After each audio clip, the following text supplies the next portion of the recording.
శ్రీమహాగణాధిపతయే నమః. ఉమామహేశ్వరాభ్యాం నమః. కార్తీక పురాణము 22వ అధ్యాయము. పురంజయుడు తీర్థయాత్రలు చేయుట, వైకుంఠానికి చేరుకొనుట. జనక మహారాజా అగస్త్య మహర్షిని యుద్ధంలో విజయం సాధించిన తరువాత పురంజయుడు ఏ విధంగా తన జీవితాన్ని గడిపాడో వివరంగా చెప్పమని ప్రార్థించారు. విజయలక్ష్మిని వరించిన పురంజయుడు సదాచార సంపన్నుడై యజ్ఞ యాగాది క్రతువులు చేస్తూ దేవేంద్రుని వలె మహావైభవోపేతంగా రాజ్యపాలన చేస్తున్నాడు. విష్ణు భక్తితో కూడినందువలన సర్వగుణ సంపన్నుడై ప్రకాశిస్తున్నాడు.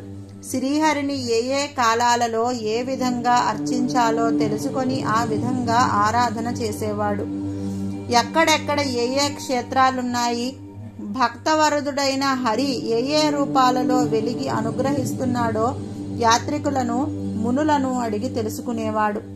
సదాచారులతో సత్పురుషులతో పేరెన్నిక గన్నవాడై ప్రముఖుడై విరాజిల్లుతున్నాడు.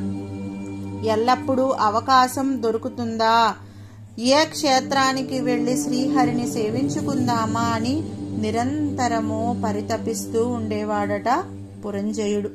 ఈ విధంగా కొంతకాలం గడిచిన తరువాత ఒక రోజున ఆకాశవాణి, రాజా పురంజయ, కావేరీ నదీ తీరములో శ్రీరంగము అనే పుణ్యక్షేత్రము ఉంది. అక్కడ శ్రీహరి శ్రీరంగనాథుడు అనే పేరుతో విలసిల్లుతున్నాడు. భక్తజనుల మనసులలోని కోరికలను తీర్చి భక్త కోటిని తరింపజేస్తున్నాడు. భూలోక వైకుంఠమైన శ్రీరంగ క్షేత్రానికి వెళ్లి శ్రీరంగనాథుని అర్చించు, నీ జన్మ చరితార్థమవుతుంది, నీకు విష్ణులోక ప్రాప్తి లభిస్తుంది అని చెప్పి ఆకాశవాణి వివరించిందట.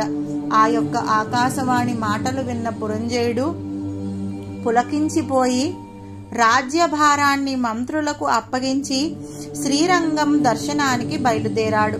ఆ దారిలో ఉన్న చిన్న చిన్న క్షేత్రాలను సందర్శిస్తూ పుణ్యతీర్థాలలో స్నాన సంధ్యావందనాది క్రతువులను ఆచరిస్తూ దేవతామూర్తులను ఆరాధిస్తూ దాన ధర్మాలను చేస్తూ శ్రీరంగము వైపుగా ప్రయాణిస్తూ కావేరీ నదీ తీరానికి చేరుకున్నాడట.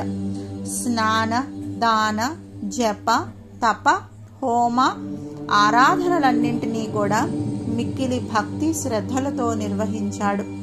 కార్తీక మాసం నెల రోజులు అక్కడే ఉండి కార్తీక మాస విధులను నిర్వహించి తన రాజధాని అయిన అయోధ్యకు తిరిగి చేరుకున్నాడు.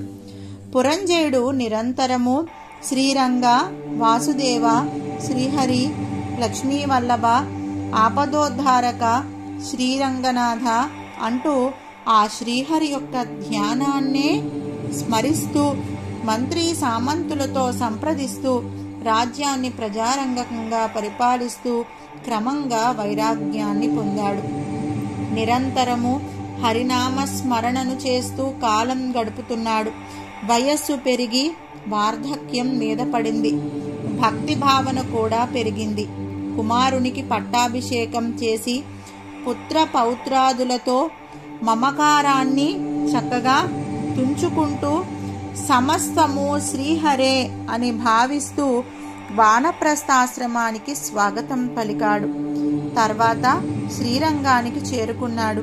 ప్రతినిత్యము పూజాదికాలతో జీవితాన్ని గడుపుతూ శరీరాన్ని వదిలిన పురంజయుడు చివరికి ఆ వైకుంఠానికి చేరుకున్నాడు. ఇంతటితో ఈ 22వ అధ్యాయము పారాయణము సమాప్తము.